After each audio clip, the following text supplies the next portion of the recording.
രാഷ്ട്രീയത്തിൽ അടുത്ത കാലത്തുണ്ടായ ഏറ്റവും വലിയ വിവാദങ്ങളിലൊന്നായിരുന്നു പോറ്റിയെ കേറ്റിയെ എന്ന പാരഡി ഗാനവും അതിനെതിരെയുള്ള പോലീസ് നടപടിയും. എന്നാൽ അപ്രതീക്ഷിതമായ നീക്കങ്ങളിലൂടെ സർക്കാർ ഈ കേസിൽ നിന്നും പിന്നോട്ടു പോകുന്ന കാഴ്ചയാണ് ഇപ്പോൾ കാണുന്നത്. പ്രതിപക്ഷ നേതാവ് വി.ഡി. സതീശന്റെ ഇടപെടലും ഭരണകക്ഷിയായ CPM-നുള്ളിലെ ഭിന്നതകളും ഈ പിന്മാറ്റത്തിന് പിന്നിലെ പ്രധാന ഘടകങ്ങളാണ്. ശബരിമലയിലെ സ്വർണ്ണക്കള്ളക്കടത്തുമായി ബന്ധപ്പെട്ട വാർത്തകളെ ആസ്പദമാക്കി നിർമ്മിക്കപ്പെട്ട ഒരു പാരഡി ഗാനമാണ് വിവാദങ്ങളുടെ കേന്ദ്രബിന്ദു. അയ്യപ്പ ഭക്തിഗാനത്തെ വികലമായി ചിത്രീകരിച്ചു എന്നാരോപിച്ച് തിരുവാഭരണ പാത സംരക്ഷണ സമിതി നൽകിയ പരാതിയിലാണ് സൈബർ പോലീസ് കേസെടുത്തത്. ഗാനരചയിതാവ് TP കുഞ്ഞബ്ദുള്ള, ഗായകൻ ഡാനിഷ് മലപ്പുറം, നിർമ്മാതാവ് സുബൈർ പന്തല്ലൂർ, ഗാനം ചിത്രീകരിച്ച CMS മീഡിയ എന്നിവരെ പ്രതി ചേർത്ത് FIR രജിസ്റ്റർ ചെയ്തു. എന്നാൽ ഈ കേസ് കേവലം ഒരു മതപരമായ പരാതി എന്നതിലുപരി രാഷ്ട്രീയമായ മാനങ്ങൾ കൈവരിക്കുകയായിരുന്നു. ഈ കേസിൽ ഏറ്റവും നിർണായകമായത് പ്രതിപക്ഷ നേതാവ് വി.ഡി. സതീശന്റെ ഇടപെടലാണ്.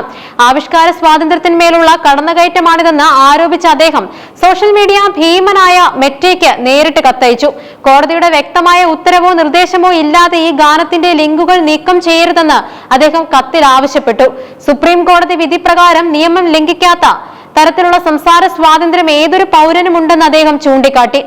മെറ്റയുടെ ഗൈഡ് ലൈൻസ് ലംഘിക്കപ്പെടാത്ത പക്ഷം സർക്കാരിന്റെ രാഷ്ട്രീയ താല്പര്യങ്ങൾക്കായി ഒരു ഉള്ളടക്കം നീക്കം ചെയ്യുന്നത് ജനാധിപത്യ വിരുദ്ധമാണെന്ന നിലപാടാണ് അദ്ദേഹം സ്വീകരിച്ചത്. ഈ നീക്കം നിയമപരമായി സർക്കാരിനെ പ്രതിരോധത്തിലാക്കി. കാരണം കോടതിയുടെ അനുമതി ഇല്ലാതെ ഇത്തരം നീക്കങ്ങൾ നടത്തിയാൽ അത് കോടതി അലക്ഷ്യത്തിലേക്കും ഭരണഘടനാപരമായ തിരിച്ചടികളിലേക്കും നയിക്കുമെന്ന് സർക്കാർ തിരിച്ചറിഞ്ഞു. സർക്കാരിനെ ഞെട്ടിച്ച് ഈ വിഷയത്തിൽ പാർട്ടിക്കുള്ളിൽ നിന്ന് തന്നെ ഉയർന്ന വിമർശനങ്ങളാണ്. പാരഡി ഗാനത്തിനെതിരെ കേസെടുക്കുന്നത് രാഷ്ട്രീയമായി ദോഷം ചെയ്യുമെന്ന് CPM-ലെ ഒരു വിഭാഗം നേതാക്കൾ വാദിച്ചു.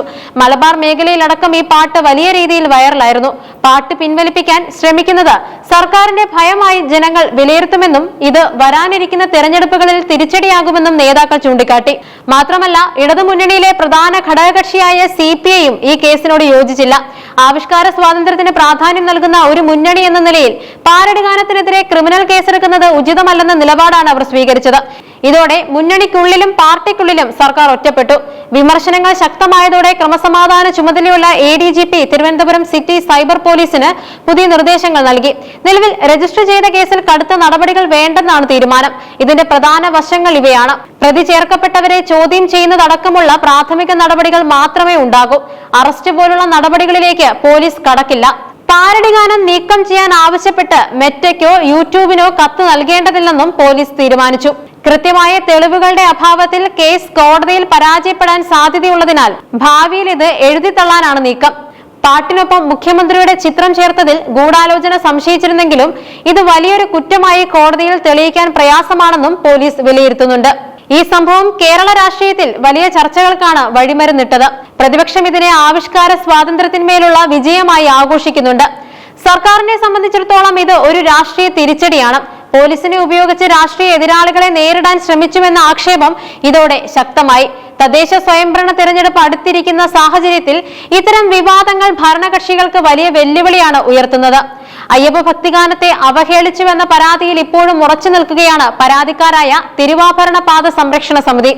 അവരുടെ മൊഴി രേഖപ്പെടുത്താൻ പോലീസ് തീരുമാനിച്ചിട്ടുണ്ടെങ്കിലും രാഷ്ട്രീയ സമ്മർദ്ദങ്ങൾക്കിടയിൽ ആ പരാതി എത്രത്തോളം മുന്നോട്ട് പോകുമെന്നത് സംശയകരമാണ്. പോറ്റിയെ കേറ്റിയെ എന്ന പാരഡി ഗാനം ഉയർത്തിയ വിവാദങ്ങൾ കേരളത്തിലെ ആവിഷ്കാര സ്വാതന്ത്ര്യത്തെക്കുറിച്ചുള്ള വലിയ സംവാദങ്ങൾക്കാണ് തുടക്കമിട്ടത്.